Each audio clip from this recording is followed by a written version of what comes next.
Okay, it's time to make your professional resume. I'm going to briefly go through what's expected of you and then jump over to show you some cool examples of how this is being used. First, required content. You have to have a professional format. Try to stay away from the really creative, really loud, difficult to follow.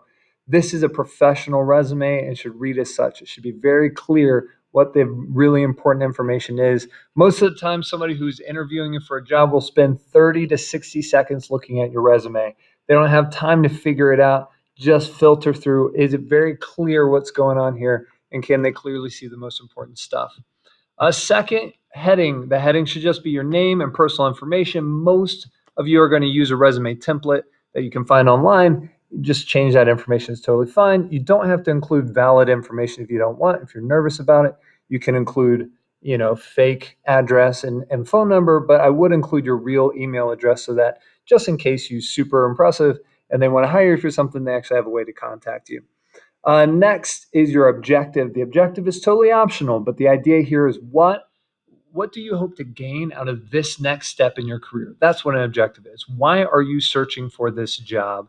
How is it going to help you? So for you guys, you're transitioning into college. So how is this going to help you get into the college and get the experience you want for your professional career? It is not specific to this job. The objective will stay the same. The cover letter is what's specific to this job. Some people have opted to get rid of the objective. Make sure that you get that passed by me first. The only time that's appropriate is when you are scrunching all of your information and you just have too much for one page. Next is experience. List any work experience that you've had. Even if it's a volunteer experience, that could work really well here. And then underneath it, have bullet points of sort of the most important tasks or things you were responsible for. What were you entrusted with? We don't care what you did. We know what you were responsible for, why that business trusted you, and how you perform. So anything that is noteworthy from that work, include in the bullet points underneath it. Next are your activities. Not all activities are relevant, but some are. So if the activities have something to do with either they're relatable, right? You might be a soccer player and the person interviewing you loves soccer. Well, that's a good connection to have on your activities. But also, you might have something that you might show that you are, because you're an athlete, you're somebody who commits to something and commits to teamwork and things like that. So just make sure as you're listing activities that it matters, right? If you're in Boy Scouts or Girl Scouts, why does that matter to this? Maybe it does. Maybe it taught you leadership skills, for example, but be ready with that information. You don't list it in the activities, but you're ready with it. Next are any sort of skills that you might have. These skills can be anything from like problem solving to leadership talents to graphic design skills to mathematical skills, financial skills, accounting skills, anything that, computer skills. What do you have to offer in this skill set?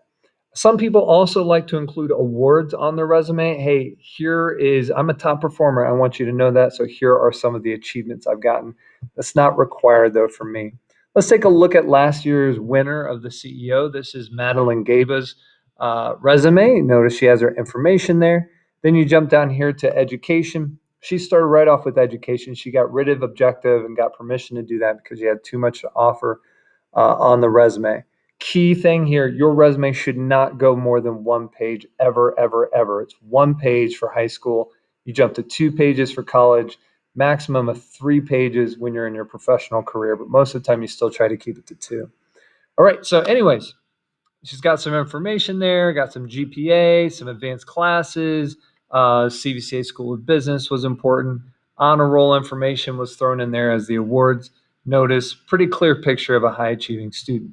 Next were activities.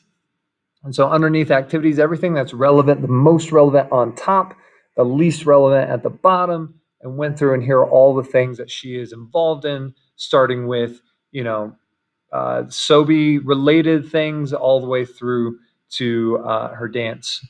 And then volunteer information. These are all the places and ways that she volunteered. That was really important to her.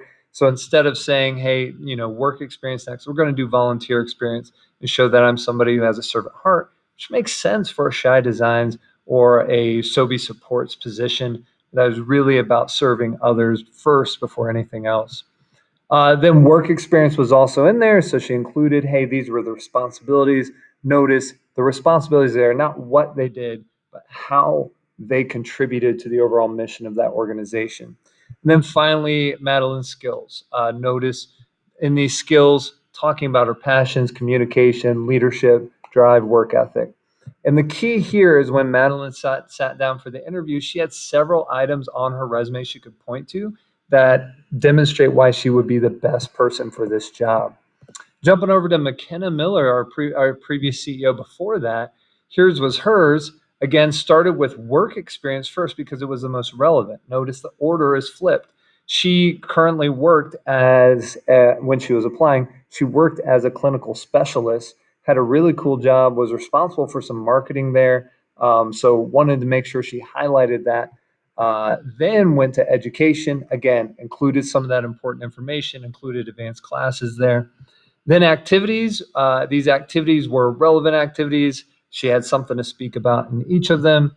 Also included that she was a winner of the marketing pitch, which you guys haven't gotten to do yet. And then volunteer experience was in there as well. And then of course skills. Notice the skills. It's not necessarily these like I sat down and have this certain talent. I'm a great golfer, for example. It includes soft skills like organization, works well with others, leadership qualities, willing to take risks. And again, before anything else, when she sits down with this resume for that interview, she has several things to point out that say, hey, look, I am somebody that is equipped for this role. Okay, so that's what we're looking for from the resume.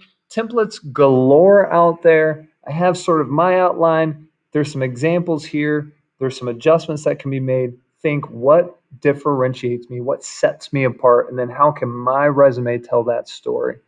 Notice both of these have very clean templates, very easy to follow, bullet points for everything. That's it. That's all I got. We'll talk more about this in class.